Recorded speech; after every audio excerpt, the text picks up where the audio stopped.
Hello, my name is Jing, and I'm a severe traumatic brain injury survivor coming on to my 10th year. And right now I'm going through a 90-day challenge where I'm reflecting on nearly 10 years of life and what has happened from year to year, doing it by quarter, and the best thing that happened, and also the hardest or most challenging thing that I was learning. So at this point, I'm on day 11, and now we're in my second year of life in the first quarter. So that's the summertime.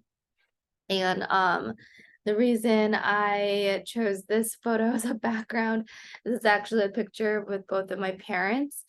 And it's on a family road trip that we were heading on to. So I think I referred to it in my last video, but why this is probably the biggest challenge is because my relationship with my parents and my family, like my biological family, is very complex. It still is relatively complex, but it was super complex in the beginning um, of my growth time. And I imagine a lot of people with brain injury, um, they probably really struggle with this because the people that raise them, or in my case, have a idea of who the person is, and that person is not anybody that anyone knows.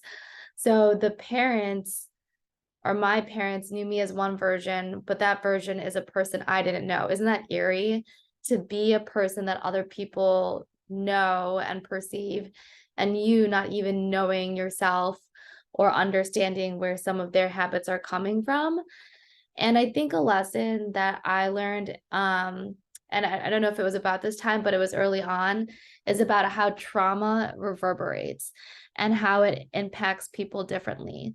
So what I mean is, in my first years of healing, my mom would hug me all the time. I know she was in the hospital, she was there with me. And I think for her, it was just, seeing her child basically almost die in front of her face was something that was very striking. And then my dad, on the other hand, approached it from a more, it's my fault, meaning like he felt like it was his fault, saying things like, if I didn't let you drive, or if I didn't let you go out that day, then you never would have been in an accident. And so, but the reality is, like, I can't live in a basement my whole life. I mean, part of being alive is that there is risks and injuries can happen, and we're just going to try to do our best as people to live our fullest lives. And so it does make me remember a memory that actually comes back in a presentation that I gave years later, but about how my dad, I guess I was wearing, very funny enough, probably like an outfit similar to the one that's in this photo, but like short jeans, I guess that was popular at that time. And like a coral top and white sneakers the day of my accident, because my dad, I remember on the back porch of my parents' home, he tried to wash the blood off of the sneakers. So, for him, it was like he wanted to erase the memory and just like preserve the sneakers. I mean, to me, I felt that was very symbolic, in that why would you keep the clothing of the person who like almost died in those clothes, basically? And then my brother and my relationship, that was kind of interesting. Like, my brother cared for me. He was the one who like combed my hair.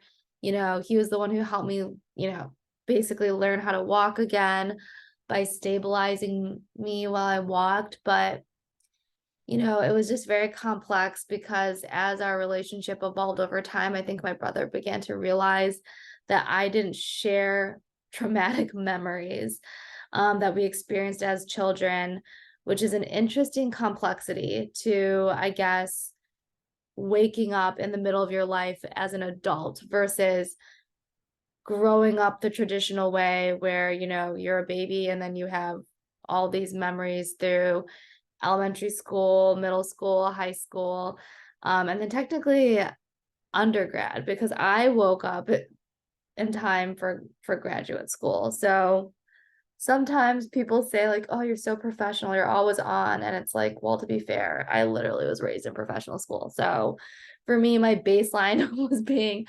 very educated and very polite and very caring for other people because I grew up in pharmacy school. Like I grew up in an altruistic profession. So my ethics personally and professionally were the exact same. So that's just like a random interesting artifact about my base. And then kind of to backfill if you didn't follow along on every single day, because that would be a while, is like how my memories work is it's kind of like behind a, I guess, like curtain. And when it happens in my current day life, then it will reveal itself as either something I know or something I don't know. And it kind of also applies for, I guess, my personality too. Um, Around this time, I'm still developing, a personality. I don't laugh naturally because laughing is a learned behavior. So I'm beginning to learn that learned behaviors are very striking for me. But being around my parents was something that was really challenging because in general, they just have very different ideologies about how to do things. Also hilarious, this little mini, that symbol's for mini tube. I'm not trying to do like a promotion or anything. No one works there anymore, but that's where my dad used to work. And it really, well, it comes back to how I had another life. I literally had a full-blown life before I woke up again and started over again. But I guess something that might be empowering and encouraging is that your life could be kind of normal later. You might strive to be normal. You might feel like it's important to understand your past, but I guess my recommendation, if you're in a similar situation where, you're in a very overwhelming situation, is to really just focus on the present and the future. Let the past be something that influences and helps you learn how you navigate the future. But ultimately, what it boils down to is what's happening here. Um, it's an interesting, tricky space, your mind is, but if you learn how to master it, you really will have a lot of opportunity to choose the path you want to go.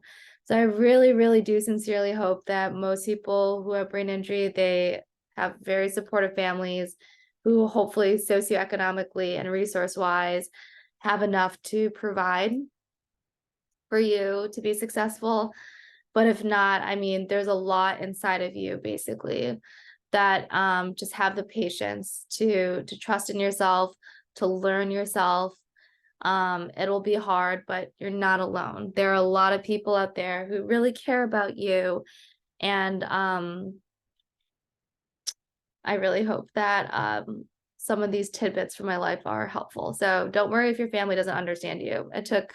And this is me kind of like getting ahead into the future because now I know it took my mom almost 10 years before she went to a brain injury support group, which I'll talk about that in the future too, like how I leveraged that as part of my healing plan.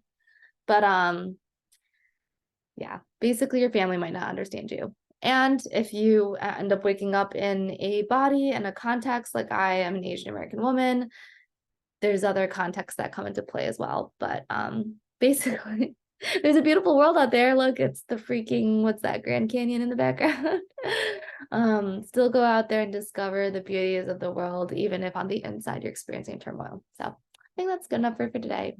Catch up with you later. Bye.